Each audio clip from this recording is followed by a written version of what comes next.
What's up, guys? Kevin Allen here, aka the Geek from DFS Army, and we're taking a look at NFL Week 2, best bets, DFS plays, everything in between. This is the game plan.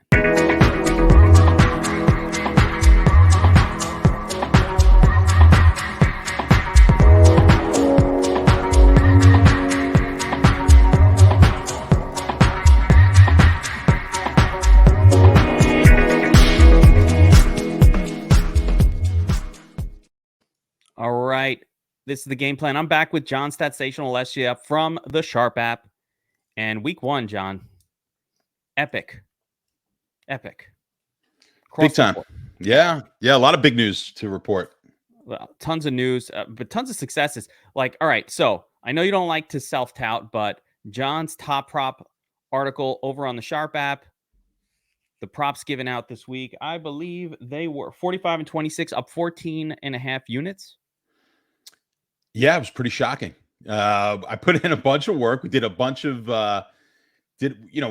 we haven't done this before. We haven't put that many props out. Usually I do a daily top props article, MLB, NBA, and we'll have anywhere given day, 2 to 5 to 6 props. I really dug deep into the props for week 1 and it paid off. So we did well. You said it last week that week 1 was always one of your most successful weeks, but I think it's going to keep it going. I think it's going to keep going. Yeah, I think so too with the props. I mean, we've been really successful with the NBA props and the MLB props and now NFL because you're going to find a little bit of a softer or a lot softer market on the props than you are with the games. The games and the totals really, really difficult to win. Now, I did give you guys some advice. I think you asked me, what do you look for in the early weeks, like week 1? What do you look for? And you probably don't recall what I told you on the bets, but I said you want to look for teams that did not make the playoffs going against teams that did make the playoffs. And that's one thing that's always worked, or it's worked really well in the past. Now, I didn't solely do that.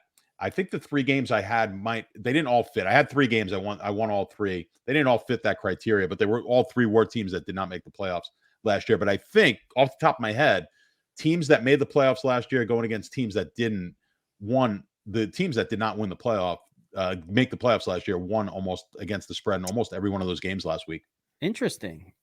So it's probably the only thing I can extrapolate from that, like logically, is just that the lines are a little too steep on those games, and those people underestimate those teams. That 100%. First of all, as you know, there's like maybe every year there's maybe 3 or 4 like elite teams, and then there's 3 or 4 teams that just have no chance, and then there's the rest of the league, and it's the bounce of a ball difference between whether or not you win 10 games or 7 games. So the teams are a lot closer than we sort of give them credit, or lack thereof, to these teams, and they're just a lot closer than we think. So oftentimes we are basing everything on what happened last year, and you get really, really good prices early in the season on some of these dogs.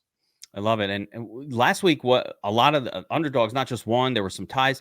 Survivor pools, disaster for a lot of people in Survivor, wiped out everywhere. Who was thinking Geno was gonna leave? I mean, outside of the Sharp AI prediction model, which loved Seattle. Nothing else was really on that side. And I mean, they come through with that win. Terrible coaching. I mean, listen, they never should win the game, right? I mean, you fumbled 2 times on the inside the 1 yard line, and then the decision at the end of the game, clock management, the whole thing. It's bad throughout the league, and people are knocking this Hackett. He's the first year coach, but I'm like, listen, I've seen Bill Belichick be awful in game management situations as well, and he's probably the best coach of all time. So these guys, I don't know what it is, but they can't figure it out. That wiped a lot of survivors out. It did. We lost about, depending on your pool, you probably lost 45 to 50% of survivor entries. And I'll be doing a survivor show right after this, and we'll get that out. So some of what I said was pretty good. And for those who were in large pools, I was suggesting Indianapolis.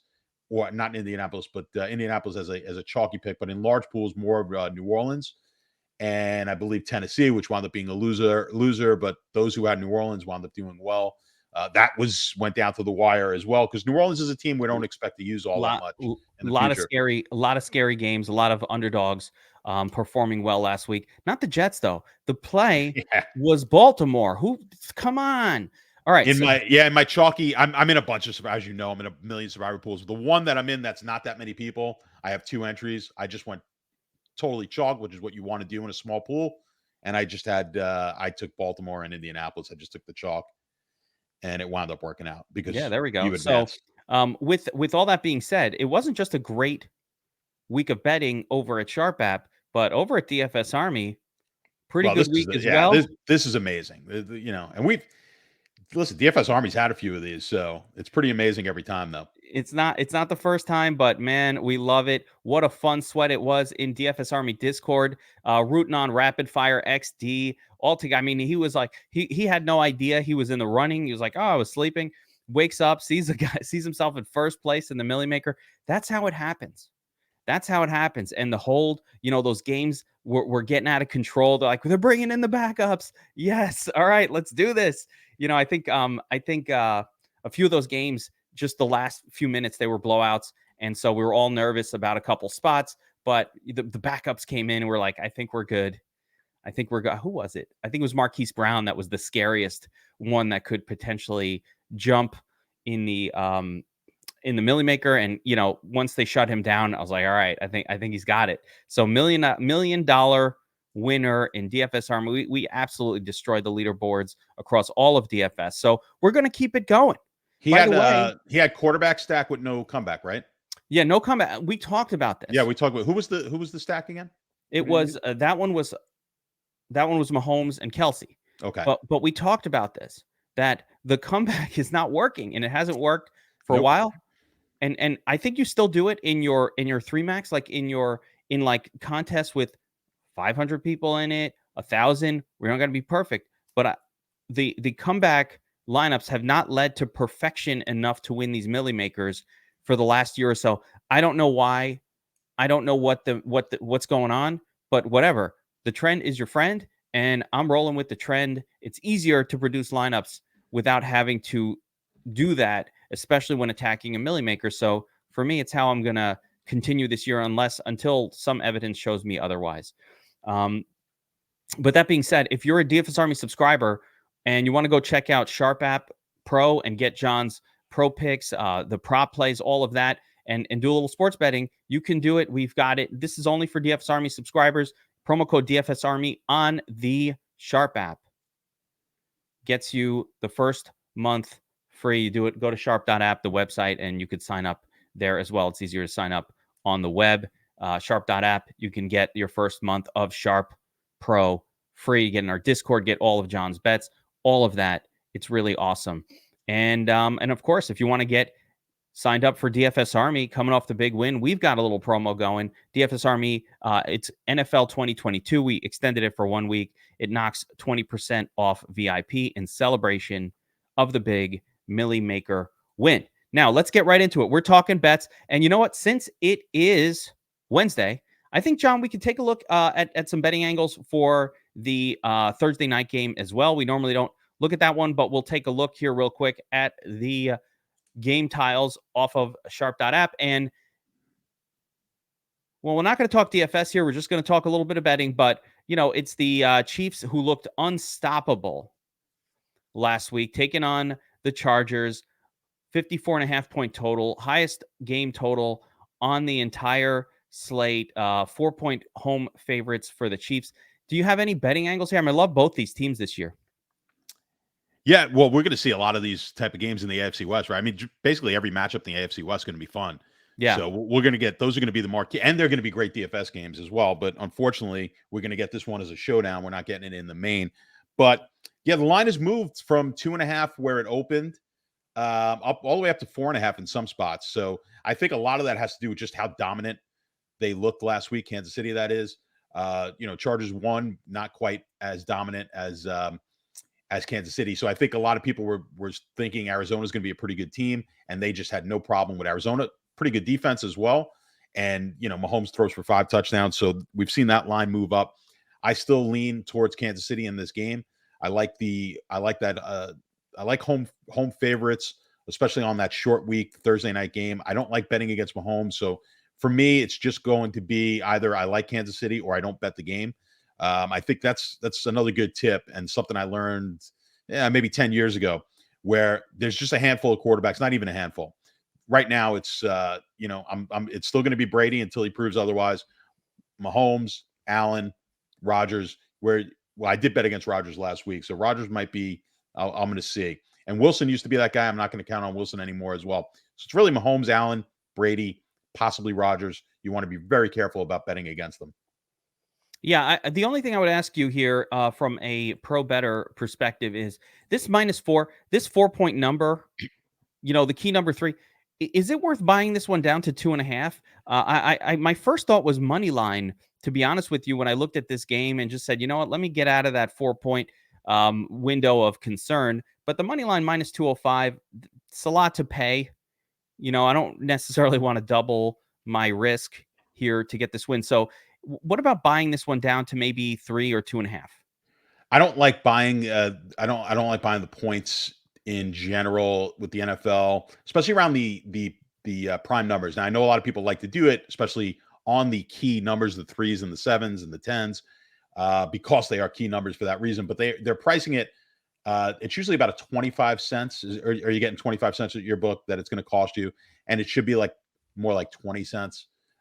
So you're getting beat out of a nickel every time you do it. So I tend to not do it. I'm just going to try to beat the number that is presented to me. But yeah, I understand why people like to do it. I just think in the long term, you're probably better off not. Yeah, that's fair. That's fair. Yeah, it's because it's hanging around that key number -4. So if I could get it 2.5, I'd feel a lot better about that bet. But I like the Kansas City side as well here. I feel like the Chargers kind of find a way to not They've been dominate. good. They've been good against Kansas City since Herbert, right? So they're 3-1, I believe, against the spread with him at the quarterback. But right now my lean is Kansas City. I still think on the short week, I like the Chiefs. And the total on this game has moved. It's moved up just a little bit. The AI model that you referenced earlier does like this game to go a little higher. It's got a 56.5 when the total is at, where we have 54.5 right now. So, and it does like the Chargers a little bit on the model. So interesting. There we go. Hate to fight it. We'll see how it goes. But let's get into the main slate of games, John. And we're going to take a look at a core 4 of games, what we consider to be sort of the most exciting games for DFS purposes this week. And we'll do a little more in-depth breakdown on those from the DFS side. But we're going to go through every game on the main slate from a betting and DFS angles perspective. So let's get started with the first game on our core 4. We've got Washington at Detroit picked out as the first core game to target. Now, John, this one carries a 49-point total. I love this game for all purposes. Super close. Detroit, 1.5-point home favorites. You know what's exciting about it? It's like kind of high scoring, bad defense, bad teams going at it here. Detroit, 1.5-point home favorite. We saw Carson Wentz look very competent at quarterback for the Commanders last week. And, Detroit is just doing their thing, keeping games close. But I'm a little surprised that they're favored, I guess, because they're at home. Any betting angles here that you can see? I don't love this game from a betting standpoint. And it's funny because the models kind of agrees with me. It likes the game from the total and from the spread standpoint, pretty much where it's at. So I don't have much of a lean on this game at all. I mean, the line has moved from Washington a favorite to now Washington a dog. Makes sense. I think Detroit probably, at home, they should be the favorite in this game. I don't think Washington's that impressive. Easily, they could have lost their game as well last week at home to Jacksonville. And Detroit, great comeback against Philly. A lot of people thought Philly was just going to kind of run all over them. Detroit does that, though. It's like they do. That it's late comebacks is their thing. They played so many close games last year, which is why people had some hope for them this year, maybe getting to at least maybe like a 500 type of team. And of course, you always have that hard knocks bias as well. But it's rare that we've talked about a Detroit-Washington game as one of our core but it's just a week, it's a week's schedule this week. lot of low scoring totals at least. So on this one, from a betting angle, don't particularly like it, but I do like this. I'm with you on that from a DFS standpoint. This will be one of the top maybe 3-4 stacks that I have this week. Yeah, no, I love this game. Carson Wentz, very, very solid fantasy production in week 1. And we learned a couple things in watching that game. Number one, Curtis Samuel, I think he got 11 or 12 targets, and he was absolutely game planned. They were running specific plays designed to get Curtis Samuel of all people going, which is interesting because everybody thinks it was Jahan Dotson. Jahan Dotson caught the touchdowns, but there were only 4 targets, I believe, that went his way. So it was Curtis Samuel that actually was the heavy volume wide receiver outside of Terry McLaurin. So from a salary standpoint, when you combine on either FanDuel or DraftKings, when you combine Carson Wentz with someone like Curtis Samuel, it's a very, very inexpensive starting stack. We saw Antonio Gibson get a lot of both passing game work and rushing work in that game as well. He's very much in play, a little priced up on most of the sites this week because of the decent performance in week 1. And on the Detroit side, I mean, even without the volume, Swift went crazy, and he got vultured, I believe, twice on the goal line. I think he put up 28 fantasy points. It could have been a player of the week situation had those touchdowns not been vultured. We were very high on Swift, so that worked out really well. And the Sun God, I'm not as excited about. Hawkinson will pop off on occasion. He's going to be one of the in-play tight ends this week. I'm not super excited about him. They don't not seem to feature him, and he just rarely, he can put up a big score, but I just haven't seen where he was being featured. And then Sun God, Amon-Ra, is doing his thing as well. So 2 very focused offenses. You're probably not finding these randoms, like there's not 3 tight ends that are being thrown to like some of these other games. I really like this one from a DFS perspective. And it was the first game, especially the Washington side, that I thought about for my starting stack this week. Wentz to Curtis Samuel, just get that cheapness in there and build around it. You could really put together some nice lineups like that. John, before we move on to the next game on the Core 4, I want to mention the sponsor of this podcast, Thrive Fantasy. Thrive Fantasy is a props betting site that actually brings a DFS sort of large format GPP approach to the table. And I just opened it up here. I want to show it to you real quick, John. We talk about this every week, but we picked out a couple of props we like. But this is their big NFL Week 2 contest. It's $150K in entry fees, $30,000 to first. And the way it works is you go through this list of props right here, and you pick 10 of them. And whoever has the highest score comes in first place. It's a pretty simple game. It's easy to do.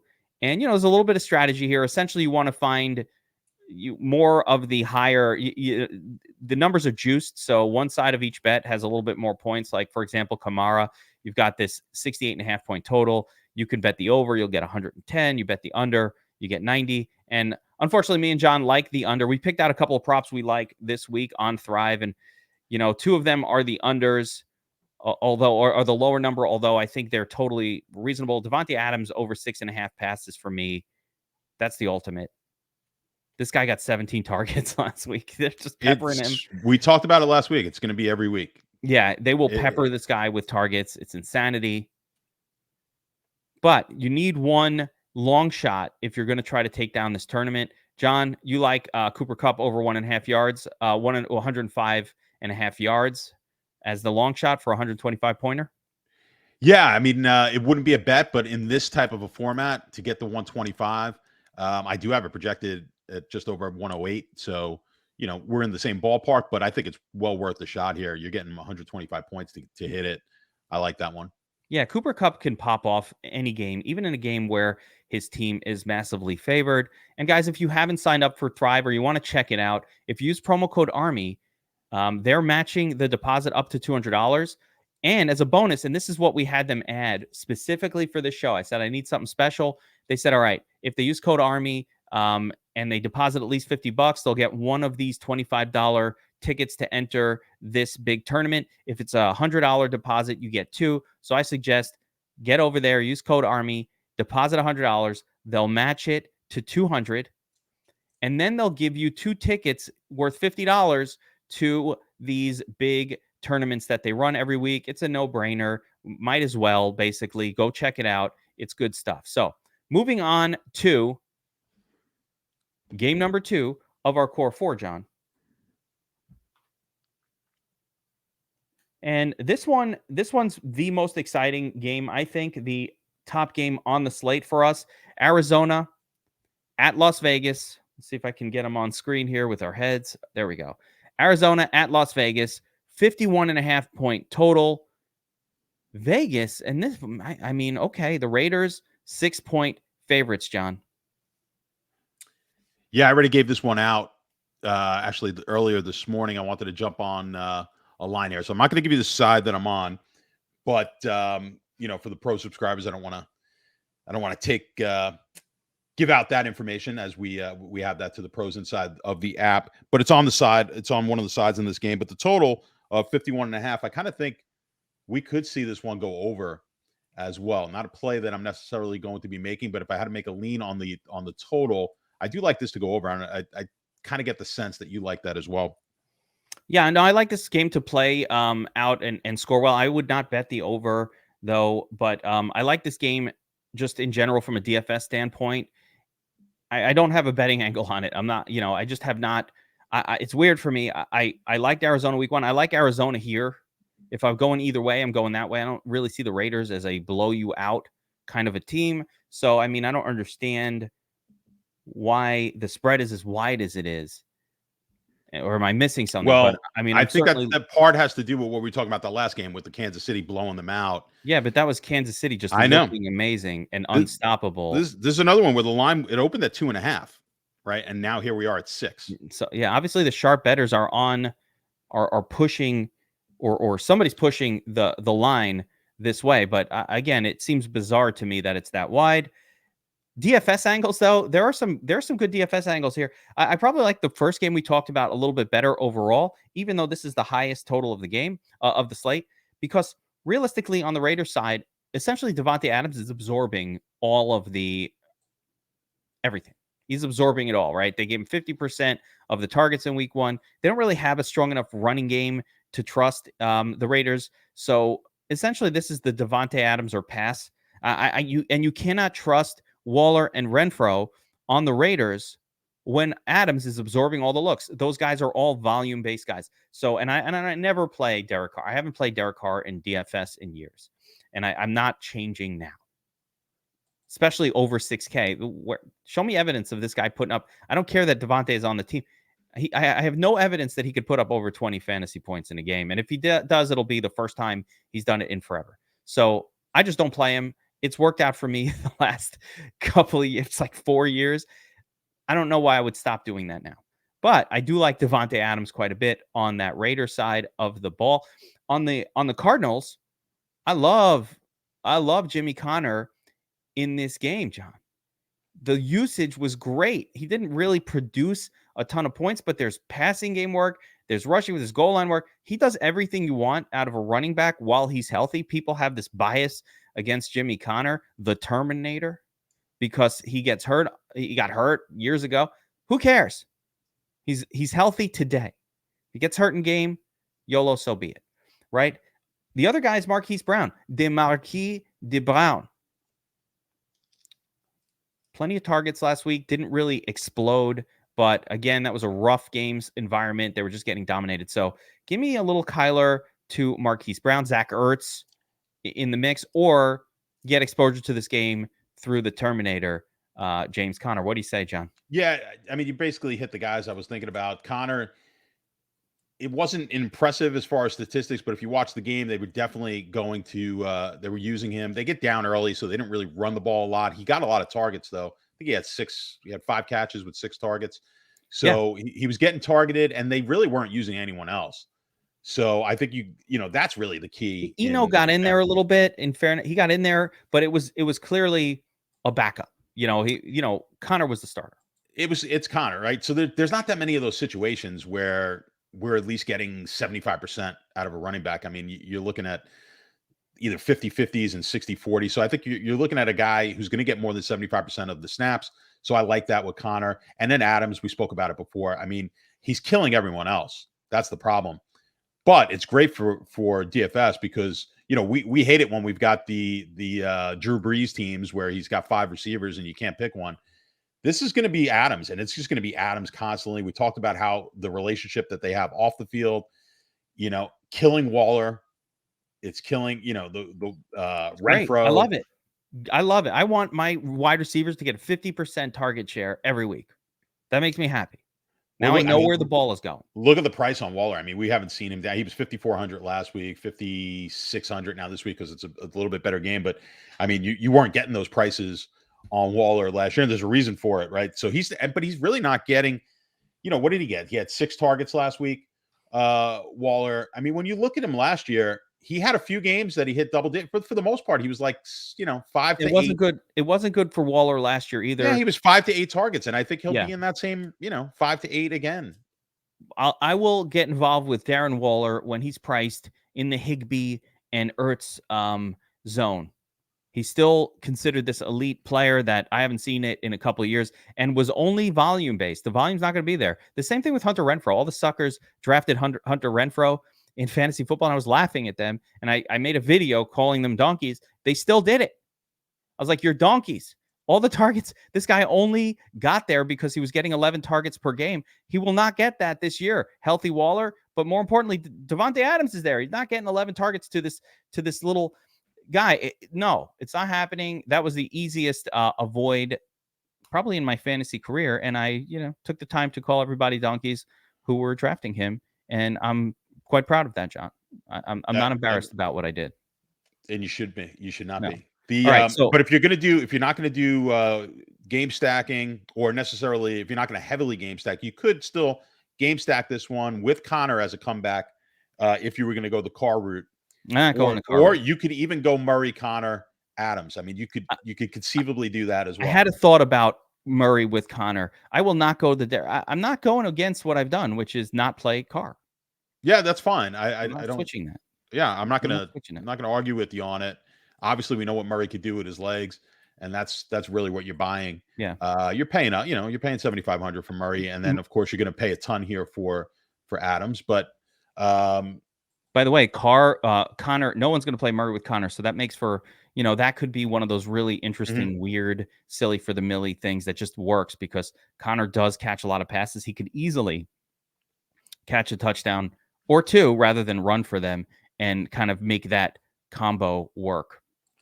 And on that last game, like Amon-Ra, I mean, I think he's not going to get as many targets as Adams, but I think he's their guy there as well, right? So at 60, I think we're still getting him.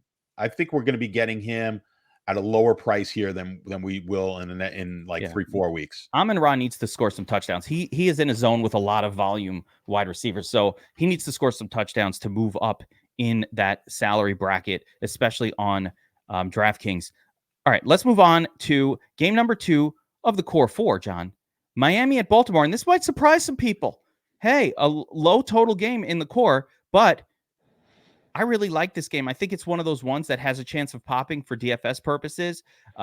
Miami is at Baltimore.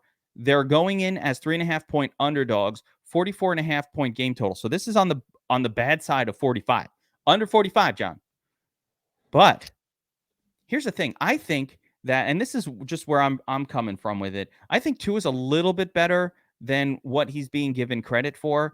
I think that the new look Miami offense with Tyreek Hill, getting attention, Jalen Waddle still out there. I think they're going to be able to move the football a little bit, but I actually prefer Chase Edmonds as a running back to anything they had the last couple of years. Chase Edmonds looked just fine. So if Miami can make a game of this, and this DFS play is very, very tied to Miami. If Miami can make a game of this, I think Baltimore will be able to keep up and continue their scoring. And what I like about the Baltimore side is without a dominant running back, and I don't think J.K. Dobbins will be back, and even if he is, I don't think they feed him a ton of touches in a first game back. They're rolling out dusty-ass running backs, Kenyon Drake, and even dustier Mike Davis or whatever the hell that guy's name is. They are not anybody that you can lean a game plan on. So Lamar has to cause the touchdowns to happen either with his arms or his legs. I think Lamar Jackson can sneakily have a really good game. Maybe not that many people on him in a kind of a weird spot. I love Mark Andrews for a bounce back week. I love him here for a bounce back, especially again if Baltimore needs to score. And Rashad Bateman, sure. Devin Duvernay probably not gonna get 2 more touchdowns. I'm not chasing the Devin Duvernay, but what do you think, John, in terms of betting angles for this one? The Ravens are at home and they're favored. It's kind of what you'd expect to see. I'm not surprised by the line at all. Maybe the over? Yeah, I was kind of looking at the over as well. The line looks about right to me. I think I kind of agree with what you were saying about Tua. I've never been a Tua fan. I did watch part of that game last week. Now, New England's defense last year was pretty dominant. So I really like. They're still pretty good. I would assume they are, and the problem with New England is definitely on the offensive side of the ball, and Matt Patricia is now over there ruining that team again. So that might be a problem for New England. But I did watch a little bit of the game, and Tua did look good. Tyreek Hill looked great.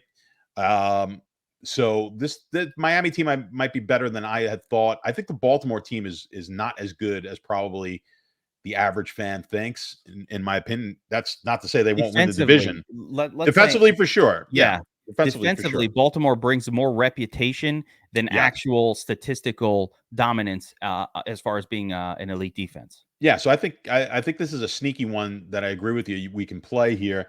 And again, I like the fact that you touched on it. There's nothing in the Baltimore backfield that's going to scare you off of, right? So it's got to be Lamar. So I think you make a great point there. They're dusty, bro. They're dusty. Yeah, I mean, they're going to use Lamar to score inside the 5. They're going to use Lamar's arm, obviously. So the touchdowns are going to be connected to Lamar more often than not. He's going to have the highest probably touchdown percentage of any quarterback in football. So let's go with, we've got options in this game with Lamar. Again, don't be afraid to put a pass catcher. Now, Duvernay, I mean, the guy had 4 targets. That's going to be his one game this year. I can't foresee it. I do like an Andrews comeback here, bounce back week. I love Andrews. Andrews, by the way, little DFS note, and I'm going to throw this at your intent. Now, a lot of people don't know this who don't watch the show. John is one of a top 20 daily fantasy player in the world by ranking. This man is a killer. He throws $100,000 wins at me. He yawns and is like, "Yep, it's just another night." Right? I'm like, dude, I'd be crying and you're fucking yawning, right? So, little DFS strategy note. Mark Andrews is dangerous on a slate with Travis Kelce, for example, because when you're talking about these 8K, 7K, these 2 7K guys at tight end where no one else is near that price, not only does Andrews have to have a good game, he has to outscore Kelce. So he's got a second competition in being the guy that was worth paying up for on a normal slate. With no Kelce, Mark Andrews is on an island in the pay up for tight end area. There's no other elite tight end on the slate. So Mark Andrews, if he has a 25-pointer, is probably going to find his way into the nuts lineup.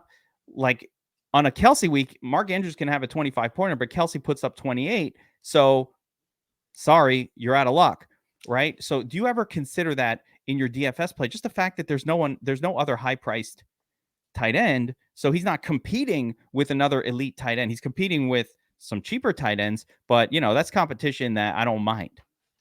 Yeah, 100%. I mean, you really look at that, or I look at that when I'm trying to figure out the overall market, like where's the market going to be. As you were talking, I'm just kind of running down the tight ends in my head, and then I opened up a list of them. Look at all the problems that you have. We talked about Waller, right? You got Pitts in a situation where I have a small group. I have a small group this week. It's Freiermuth. Yeah, right. But we're not talking about like you're not expecting Freiermuth to get you 30.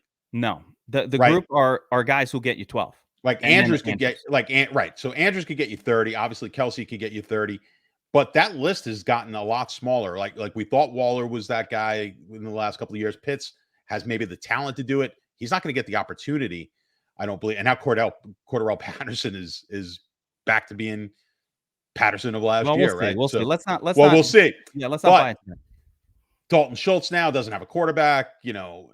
Hawkinson has potential for big game, but he's still not at probably that Andrews level. So you're right. when you start going through the list, I mean, where are you going to go?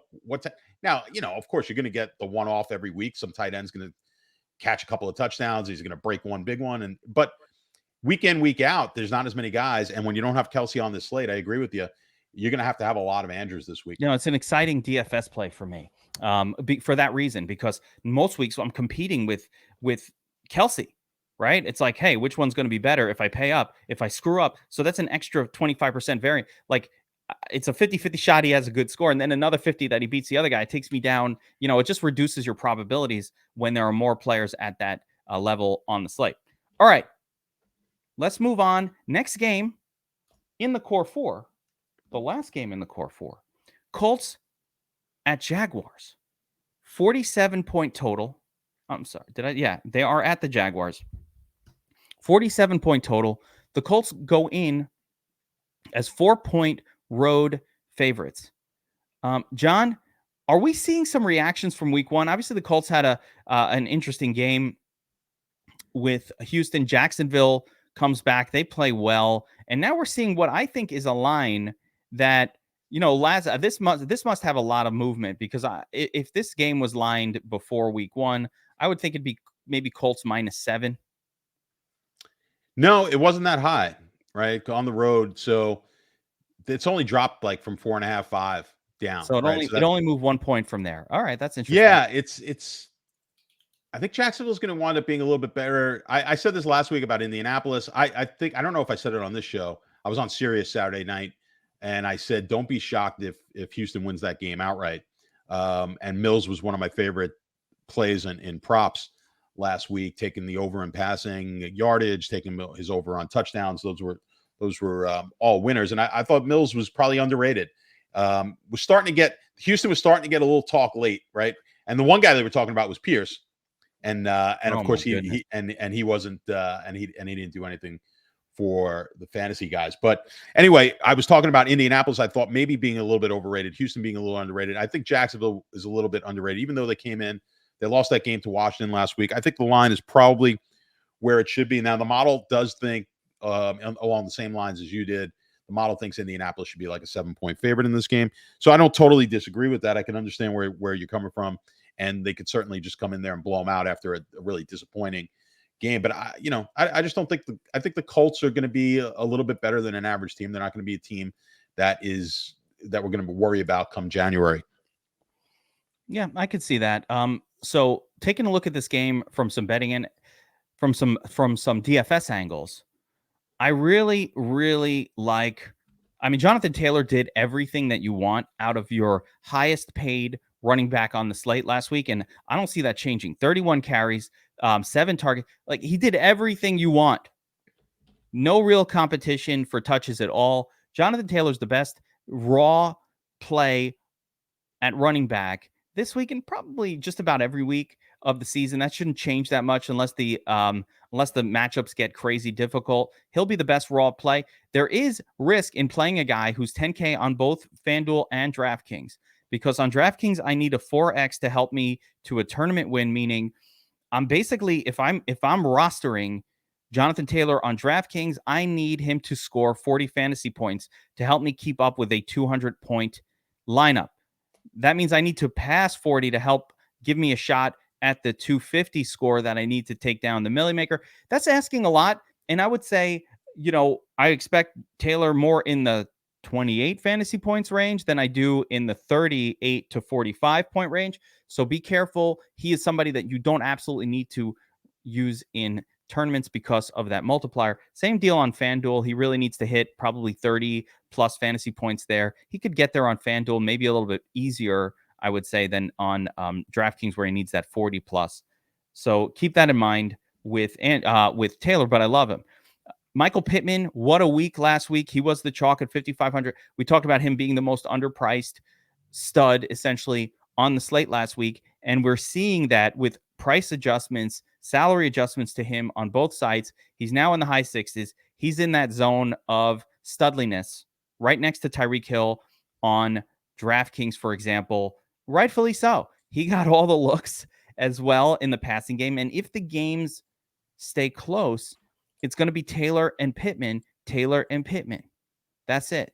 One other note on the Colts side of the football is that Paris Campbell operated as the WR2. He's really, really inexpensive. Do with that what you will. He'll be on the field. I think he was on the field for 90% of the snaps. Paris Campbell. Did I say Paris Hilton? Paris Campbell. I think you got it right. Oh, okay. I'm always thinking of Paris Hilton. I had Ashton Doolin in one of my I think it was my best lineup. Really? For the first for the 1 o'clocks, for the 1 o'clocks only. Oh my gosh. And it was a monster lineup with Doolin, and he was fine. I needed a little bit more. He actually he dropped a touchdown. Brutal. Was that 100K drop? It wouldn't have got me to the 100K. At the time, it did look like it was going to get me to the 100K. It was back to back.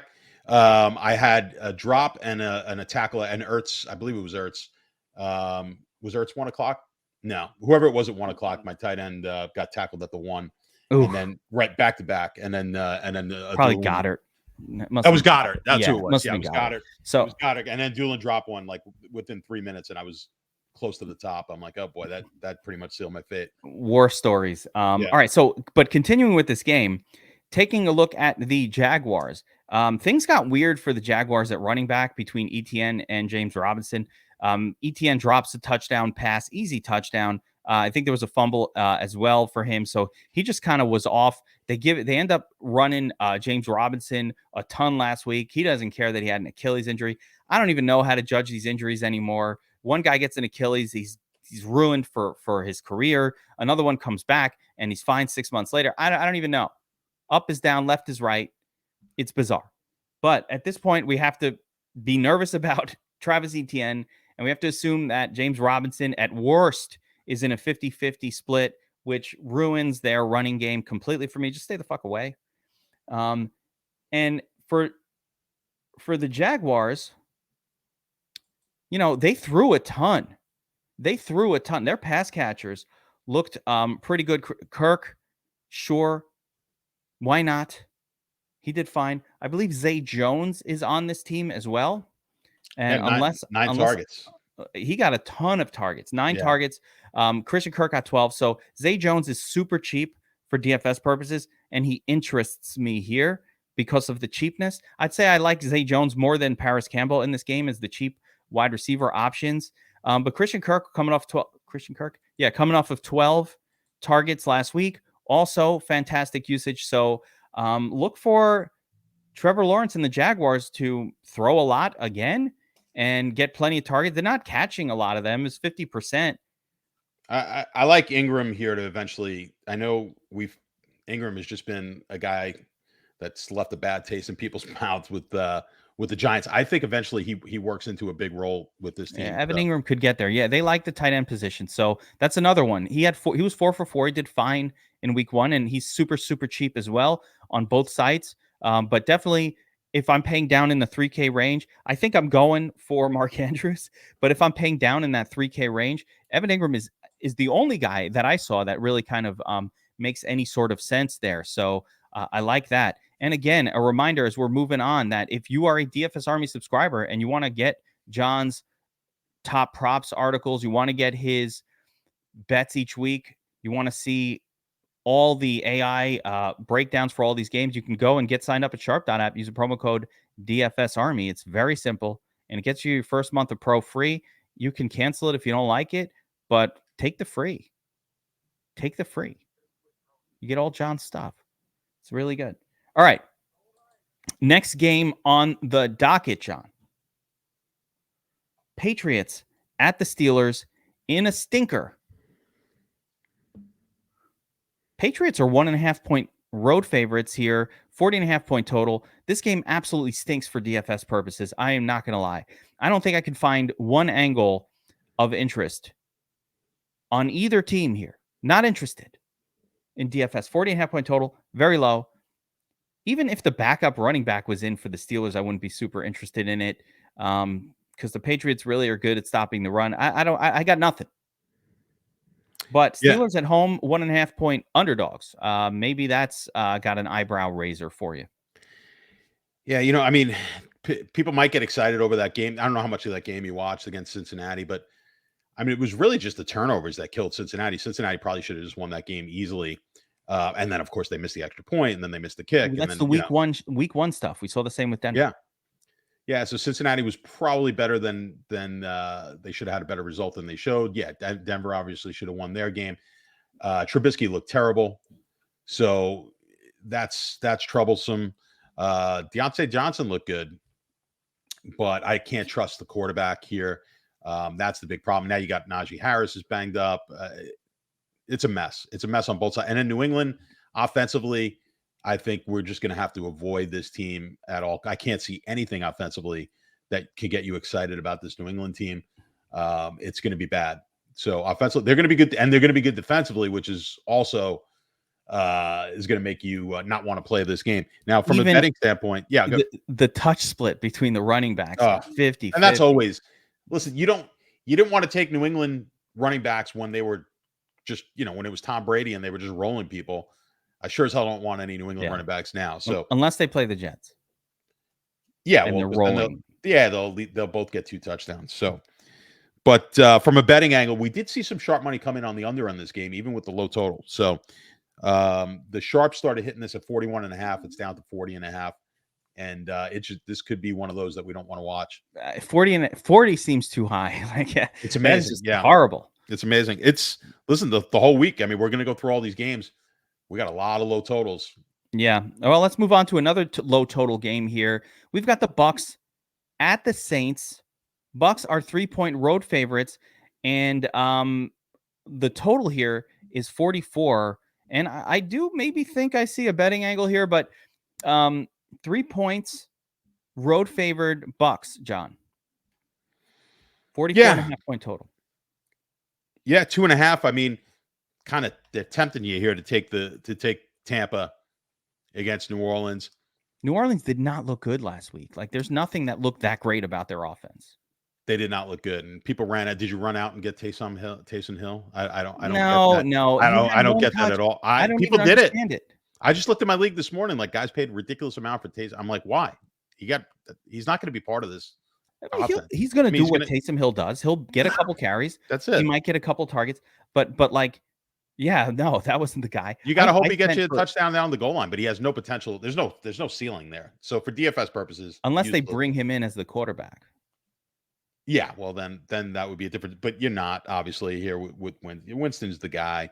Winston gets hurt, and then they're like, you know what? Screw it. Let's go with Taysom. Yeah. And then Taysom is tight end eligible, and you win your league because he's a quarterback, and you're playing him at tight end.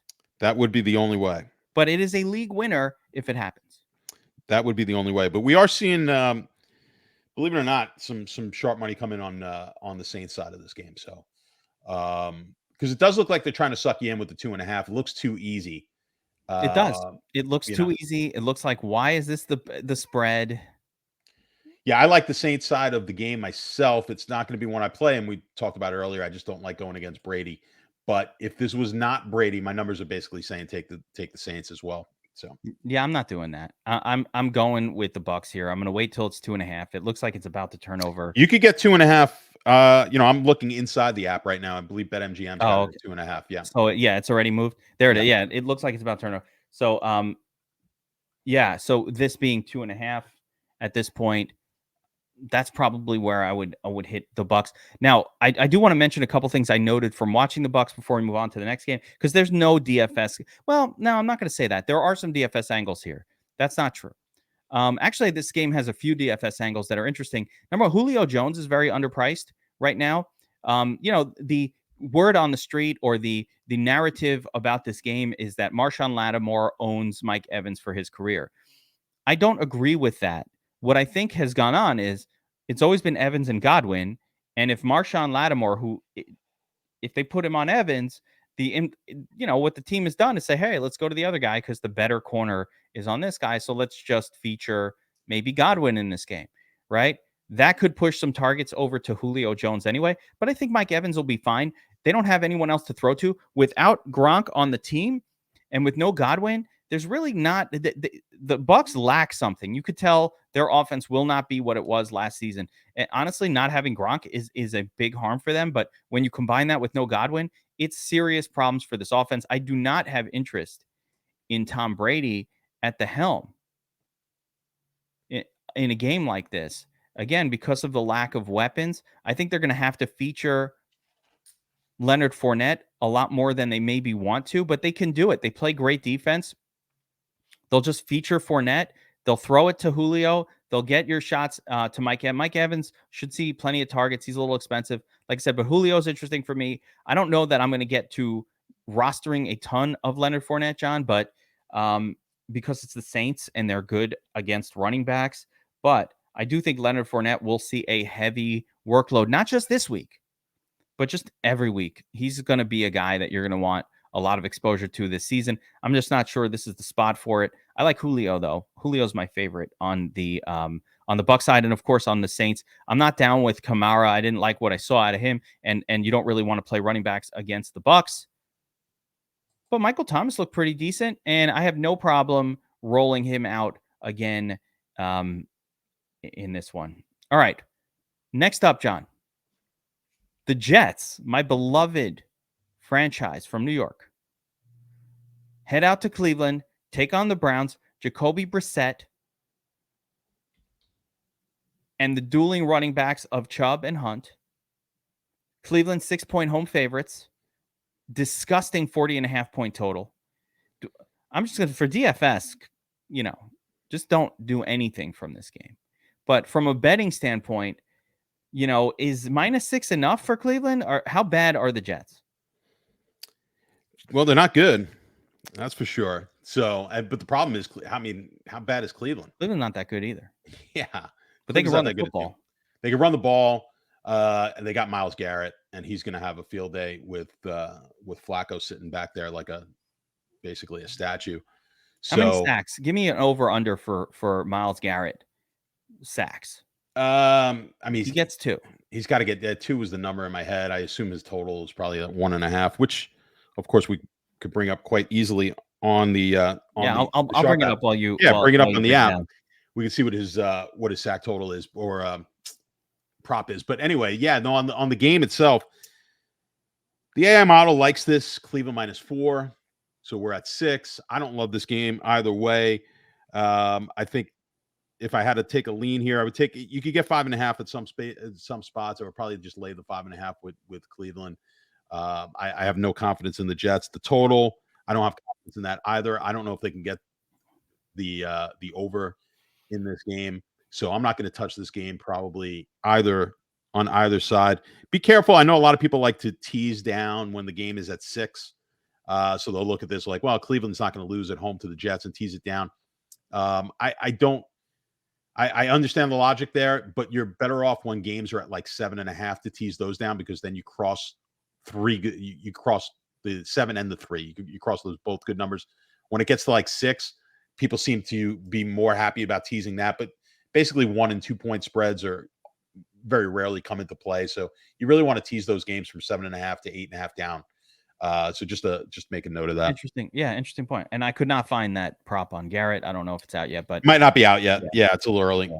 But yeah, this is a gross one for DFS purposes. Stay away. I don't really have a good betting angle that I want to attack here either. I think both teams are, I think the Jets are just terrible, but Cleveland's just not that great with Brissett.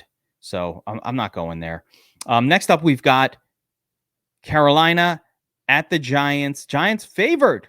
The New York Giants are favored. 2 points.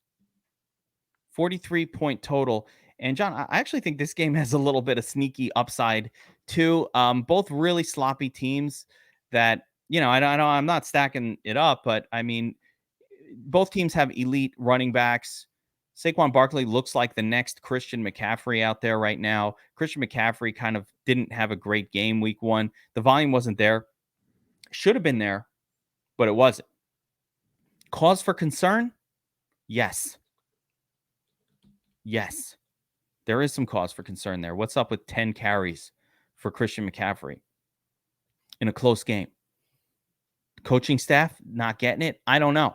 But there is cause for concern there. Last week, Robbie Anderson goes bananas for 100+ yards. I am not chasing that, but I mean, it happened. So we can't ignore it. The only real interesting things for me from the Giants' perspective, John, was Kadarius Toney pretty much being shelved. B, I don't really know who they're. It's funny. People keep talking about depth at wide receiver for the Giants. I think it's the opposite. I think they all stink. I think they're a bunch of bad wide receivers. Sterling Shepard coming off the injury. Can't trust that. Kenny Galladay is absolutely horrid. What happened to that guy? He never was good. It's just that Matthew Stafford is good. That's what I really think it was. Matthew Stafford can elevate a player that's not that good. And that's what happened. It was not that good. Like, look what Matthew Stafford's doing with Cooper Kupp. He looks like the greatest wide receiver ever to play the game. I don't know that he's that. I think he's very, very good. But it's Matthew Stafford. The quarterback matters. And, Daniel Jones is not elevating wide receivers. So Kenny Galladay plays now below the level where, of average, with a below average quarterback. And he just stinks in that scenario because he's just not that good to begin with. That's my best guess. I do think for DFS, you've got some upside with Daniel Jones in this game, though, perhaps. So, I mean, it's not going to be obviously a very high owned play, but you're certainly not taking Mayfield. Who did you say a guy you never roster is Derek Carr? Derek Carr in on roster. Well, Baker Mayfield should go without saying. You never roster. I never roster him. Yeah, ever. you can't roster Mayfield, but I think in certain spots you can roster Daniel Jones. This might be one of those spots. Jones runs a little bit. He ran because you get the run. He ran last week. The problem is I don't know that you can stack him or that he's stackable. Maybe you have to stack him with Barkley. Yeah, like with Barkley, that's it. Because these other wide receivers, unless Kadarius Toney becomes a featured player, the rest of these guys, I mean, Wan'Dale Robinson was a disaster. I guess Sterling Shepard, but Sterling Shepard is very unexciting. But that would be the guy. That was the guy who got, I guess, the most. But not really. He didn't even have a big week. He just caught a touchdown. I don't trust him either. I don't trust any of them. I don't. You could go that route. I don't like him either. Just from a betting standpoint, I would say the only thing I would touch on this game, I would tease the Panthers up, and then take that at 8.5. That's about the only thing I like in this game. I could see that. All right. Next up, we've got Atlanta at the Rams. Rams 10.5 point favorite on the road. They have the highest team total on the slate. Listen, an angry Rams defense is not a defense to be trifled with. You don't want to fuck with those guys, John. Atlanta off limits this week. No. On the road, long flight, angry team, everything. No, don't play Atlanta. I like Atlanta a little bit. They had a good game week 1. We talked about it. I like Mariota a little bit as a quarterback. There are things I like about Atlanta as a team, but this is a bad spot for me. One thing I will say, though, is we have seen the Rams under Stafford in the Stafford regime absolutely smash in games where they were heavy favorites. Like, normally I don't play these situations. And John, I want to throw this at you from a DFS angle, and then we'll talk some betting angles, but I normally don't play situations like this where the team's favored massively at home and 10.5. I don't like to play quarterback wide receiver combinations. I like to play the running back, who I absolutely love in this spot, Darrell Henderson Jr.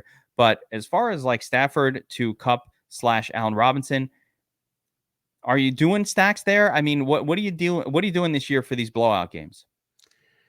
Yeah, it's tough. The blowout games typically don't project well for big stacks, right? Because when the games get out of hand, then we start seeing running back play. So we typically like to stay in that like 7-point total or less. Really, that 3-point total less. High, at least for game stacks, especially, but high totals, 3 points or less. The favorites typically do really well from a DFS standpoint. So the games of double digits or more don't do as well. But now we're seeing, as we see a shift here, and we've talked about with game stacking not being as big of a deal, you could get away with just having a single stack here. You could get away with a Stafford stack. Now, we didn't see a lot of Robinson at all.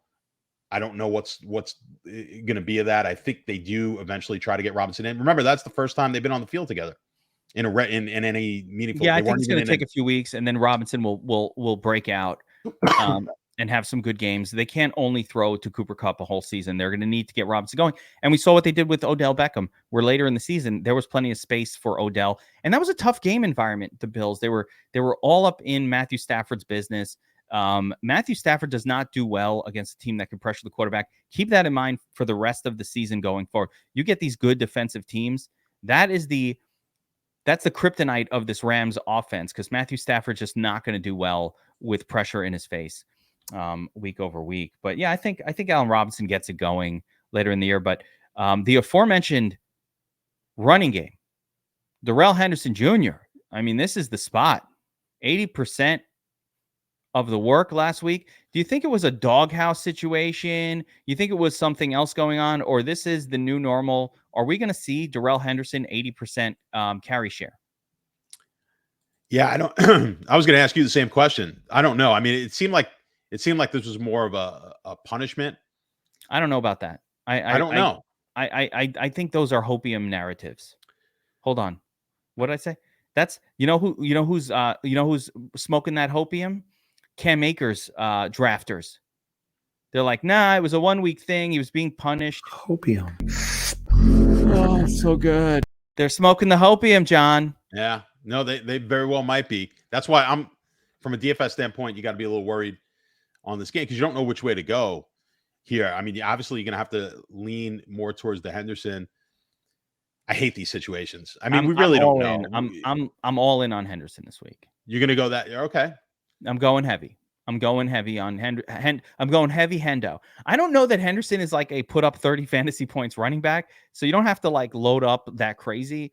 But if he's going to get 70, if he's the primary guy, and we've seen nothing to indicate that he's not, yeah. The problem with Henderson is he can get in-game injured.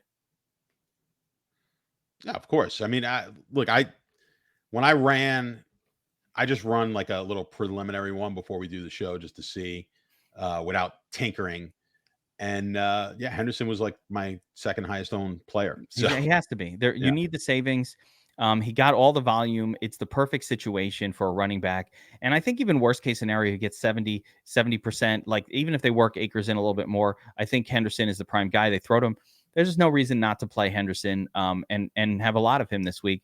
Again, there are other running backs in that 6K price range that are workable, but yeah, I'm loading up on Hendo. And for bets, I can't bet this game. I don't pay 10.5 point for fair. I actually would lean Atlanta. I'm taking the point. Well, right now the sports book needs Atlanta because the money's all coming in on the Rams side. Like no one's going to bet Atlanta unless there's a sharp out there that likes it. It's plus 10.5. I actually like Atlanta in the game myself. So I'll be on the same side as the sports books. I don't think we're going to see much money come in on the Atlanta I don't. I'm not betting 10 point. I just don't ever bet 10 point favorites. So for me, I would definitely lean the Atlanta side on the betting angles. Next up, we've got Seattle at San Francisco, and I keep saying get this bet in before it's too late.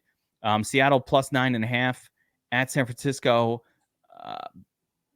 That is just too many points for San Francisco under a Trey Lance regime. They didn't look that great against the Bills. That was a weird game in the rain. But I mean, I would say that Geno Smith looked at least somewhat competent as the quarterback for Seattle in the debut. And Geno Smith is something like 9-0 against the spread in starts for Seattle. So you got to this line already moved. I think it was 10 points yesterday. And I think you got to be on that side of the football. As far as betting angles go, again, just Seattle's not a team I want to have any, or DFS angles. I don't want any DFS plays on Seattle, John. But, I guess with San Francisco, the backup running back, Wilson, it's going to be in play. Maybe Debo, but I doubt it. I doubt I'm going to go to Debo when there are Jamar Chases and Devontae Adams hanging around the same price range. But what do you think? Well, from the betting standpoint, I put this in earlier before we crossed the 10. I wanted to make sure I got Seattle. I'm with you on that. I'm taking the points here. Just too many points. I don't want to lay that many points with a team I don't think could score all that much. And right now, I think San Francisco is going to struggle to score. They're going to really, the strength of the team is going to be running the ball. Of course, they lose Mitchell. I think we're going to see a lot more Debo. I don't think Wilson's necessarily going to be the guy. I think people just think Wilson's going to come in there. Is just going to be dominant. And like Wilson's, he's a journeyman guy. And I don't think that they're just going to hand the ball off to him 25 times. You're just going to go back to what they've done in the past. They'll use multiple guys, and they'll use Debo as a running back, who's probably the best running back they have on the team. Anyway, so Debo's going to vulture a lot of carries now. So I think that's the trouble that you're going to have without. But the positive, that's the positive for Debo, right? Like, huge positive for Debo. I think listen. I think from a talent standpoint, I think Debo's one of the top 5 players in the league, and you're going to see. Listen, they use him really creatively, and if Lance. We got to kind of, listen, last week, tough weather game. They were in the slop. I didn't see a ton of it, but we'll have to hold off on. I was giving some high hopes to Lance. I mentioned it last week just because I trust the coach and the fact that they're not going to go with Jimmy G, who's solid. Not a ton of upside with Jimmy G, but he took you to the Super Bowl, could have won you the Super Bowl, and he's a solid player. You're going with all the upside with Lance. So I was banking on the coach there. Making that move, because he's seeing obviously a lot more Lance than we are. So we'll see. This will be a good test this week, hopefully without the slop. Can't count week 1 too hard against them. Again, that was monsoon conditions. Yeah, maybe Trey Lance makes for a mildly interesting DFS play as well. He can always pop running quarterbacks. Can do that. But yeah, to me, the bet is on the Seattle side here. Take that 10 and run with it. Speaking of taking that 10, John. Speaking of taking that 10. Houston at Denver. Okay? Denver is a 10-point home favorite. I don't even understand this line because we just watched Denver kind of be a little discombobulated on offense, and we watched Houston look really competent across the board as an NFL football team. So this is the most egregiously bizarre betting line of the entire slate for me personally. This stands out more than any others as like, what the hell is going on here with this line? Hammer Houston plus 10 IMO. What do you think, John? This is an interesting one, right? Because very rare that a 10-point dog is where everybody that is the side that everybody likes, but that's the case with this game. So that scares me. That you've got a 10-point dog, so and it's almost it looks so obvious, and that's why most of the market's coming in. They're like, this Houston team's better than we thought. They're going to come in with bets here now on Houston. Nobody wants to lay the 10 with Denver, and I mean, the number just looks too big. Now we saw clearly Denver should have scored at least 10 more points in that game. No, it was 14. There were 2 absolute goal line fumbles. Well, one was on fourth. One was on 4th down. All right, that's fair. So so we are killing them on that one. But let's just say they could have scored 10 points easily. Plus that last drive, they should have won the game. Ridiculous. But this Houston team, we've talked about it. I think they're better than. But again, the flip side, what you're about to say, Houston's way better than Seattle, I think. Definitely better team, better quarterback. And like we were talking about Geno. Yeah, he looked good in the first half, but did absolutely nothing in the second. There was only 3 points scored in that whole second half. I believe. Well, I know we had some guys had the. Did you have the over in the first half in that game? Did you give that out, or did you have the? No, I did not. But someone had the over. Someone had the over in the first half, which was great, and then the unders on the game wound up not being close. Yeah. I was leaning under across the board in that. The under looked, I mean, we all like the under, and I'm like, boy, we couldn't have been more wrong in the first half, and then it couldn't have been more right in the second half. It was terrible, but it scares me that the public is on a 10-point dog, so I'm a little nervous about this one. I would definitely lean to the Houston side, not knowing that, but because of that, if I'm in a office pool, I think you got to go Denver. You're going to probably pick up on the field here with that bet, since everyone's going on the other side. Yeah, I mean, public or not, it just I get why you would be on it. I just think Houston is not that bad of a team. We'll see. And I don't know how good Denver is yet. I think they'll get better each week as they play. I think it was really weird to see how much Wilson was targeting those running backs instead of going to his wide receivers. I think Javonte Williams got 12 targets. But by the way, if Javonte Williams is getting another 8, he got 12. Like, if you could promise me 8, I'm playing Javonte. Yeah, I'm playing Javonte all day. Part is still, is using Melvin Gordon.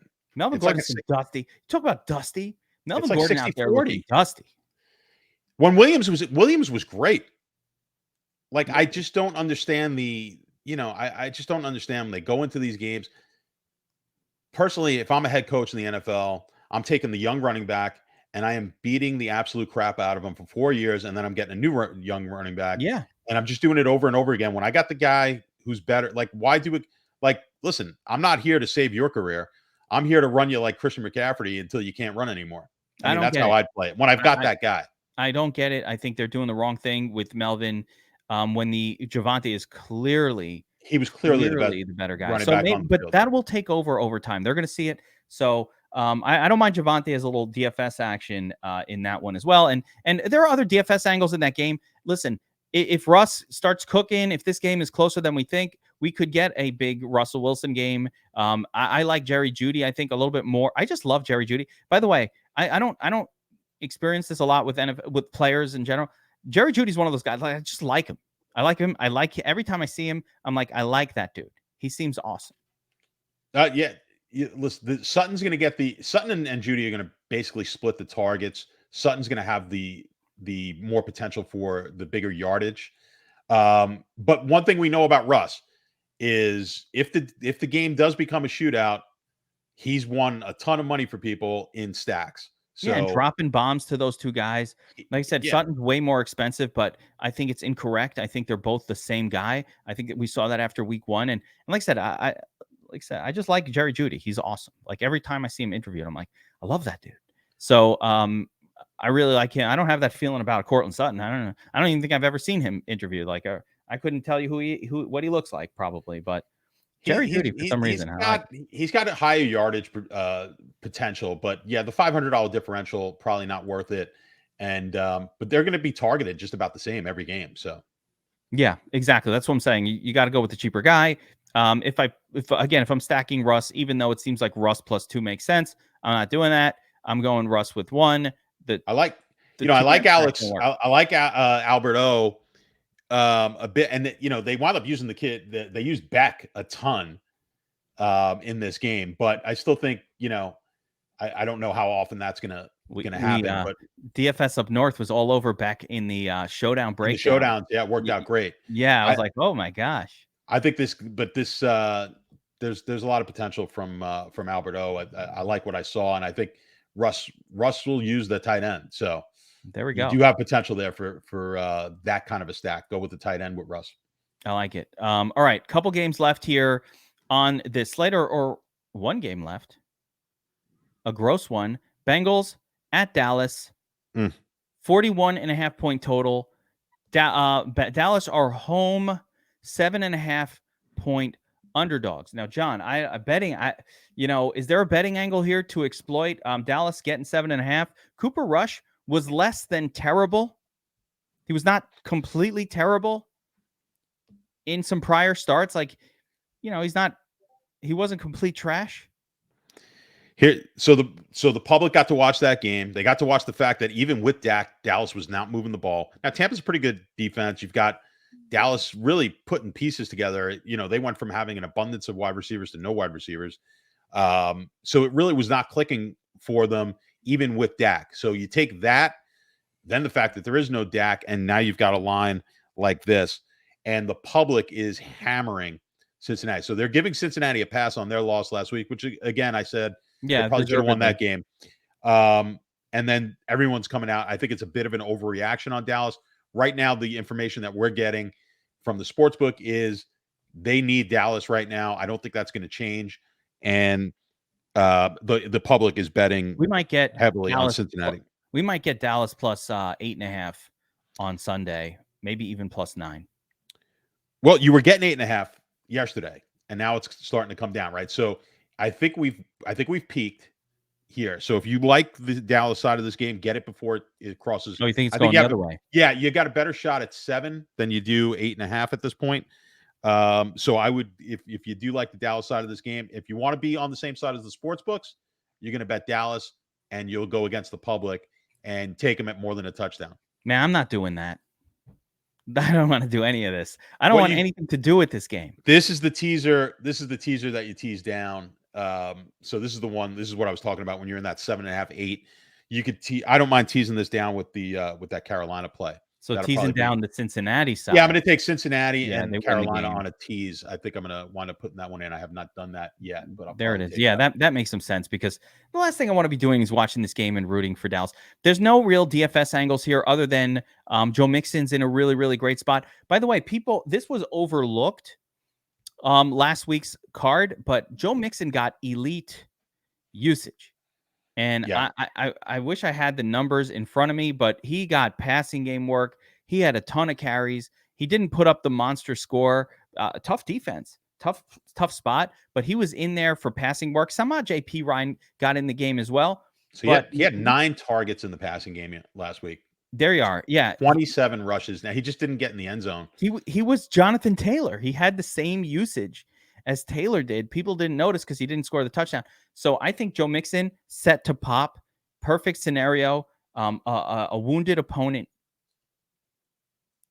Maybe no T. Higgins this week. I don't. You want to go to Chase with no T. Higgins. That's fine. Couple extra passes that way. If you think Dallas can keep it close, I think they'll throw more. But I also think Cincinnati will lean on that running game if they can. They need to get a win. So I like Joe Mixon in this spot very much. I think he's going to go very under the radar. The one thing Dallas is really good. Listen, they could get it. They could get to the quarterback, and that was where Cincinnati really struggled last week, and have been struggling, is pass protection. So I think the game plan has to be a lot of Mixon this week. Parsons is an absolute animal. I mean, he's phenomenal. I've got a weird counter scenario. All right, I got a weird counter. Yes, I agree with you. More running, but there is a flip side scenario here that harms Mixon. This guy cannot pass protect to save his life. Mixon is known as one of the worst pass protecting running backs in the league, and if it does get into one of these passing game type shootouts, and they're in obvious passing downs, they're going to bring in Samaje Perine. So Mixon will probably lose work. Maybe they feel like after not doing that week 1, maybe that was why Joe Burrow got so hammered. I don't know. I really need to think that scenario through, but there is like a slim scenario where they're like, we need Perine in here to block. Well, it's amazing how many balls they threw to the running backs last week, because Mixon had 9 and Perine had 5. I mean, that's a lot to both. They don't normally do that, but under pressure, that's what you got to do. You got to check it down. So that might have been a big part of that. Yeah, I like your idea of teasing this game. There's no way I want to really just straight bet Dallas. I mean, could they cover here? Yes, but you could also get angry Bengals coming out and just lighten them up. I don't like to take massive favorites like this either. So, I think I like that teaser concept that you put out there. Just kind of get Dallas winning the game, Cincinnati winning the game, rather than worrying about them covering that 7.5 point spread coming off the loss. So, John, that's going to do it. Again, reminder, if you want to go get signed up at DFS Army as a VIP, we're taking down millions every once in a while. Millie Maker, boom. Want to get in there? It's promo code NFL 2022. You have until Sunday to use that code. It gets 20% off, $69.99, 20% off, $55 a month. That's 1/3 the price of the competition. And of course, if you want to check out John's picks, you go to Sharp app, sharp.app. You download the Sharp app. If you're not signed up, if you're a DFS Army subscriber, you got a special right now where you could use promo code DFS Army and you get your first month of Sharp app Pro absolutely free. Check out the props, check out the AI models, check out all of the incredible data and tools, the betting handles. A lot of what John's using on this show, he's pulling right off the Pro on the Sharp app. So make sure you check that out. And of course, we thank our sponsor, Thrive Fantasy. If you go to Thrive Fantasy, you use the link in the description below. Sign up with promo code ARMY, ARMY, and they will match you up to $200. And at $100, they'll give you $200 Plus, they'll give you the two $25 tickets. So $100 deposit in Thrive using promo code ARMY gets you $250 worth of stuff. That is a really good deal. And even a shitty DFS player should be able to profit when given 150% of their deposit to play with. So you should be able to do well there. For John Statsational, Alessia, and myself, the Geek, we will see you guys next time on the Gameplan.